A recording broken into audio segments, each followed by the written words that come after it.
প্রিয় ভাই বোনেরা, এইখানে এই এলাকার মানুষের অনেকগুলো দাবি আছে। আমি আপনাদের সামনে, আমার সামনে যে দাবিগুলো আছে সেইগুলোর ব্যাপারে, কয়েকটির ব্যাপারে আমি আপনাদের সাথে আলোচনা করতে চাই।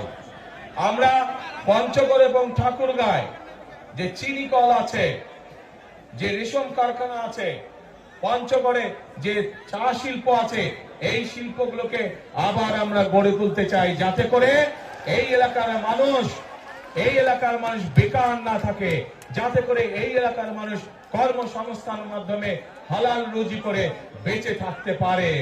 প্রিয় ভাই বোনেরা, আমরা ঠাকুরগাঁয় ক্যাডেট কলেজের একটি দাবি আছে, এই দাবিটি আমরা চেষ্টা করব ইনশাআল্লাহ বাস্তবায়ন করার জন্য।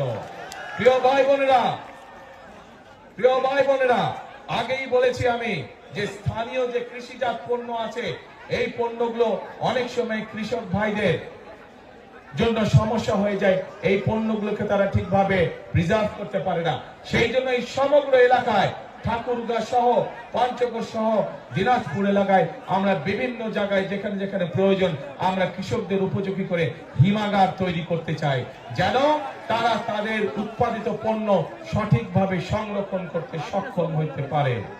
প্রিয় ভাই বোনেরা, এই এলাকায় বহু শিক্ষিত যুবক আছে যারা আইটিতে কাজ করে থাকেন।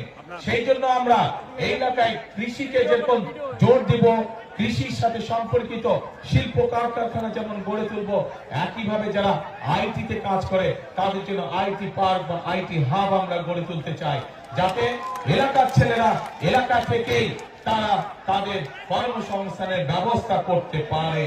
প্রিয় ভাই বোনেরা,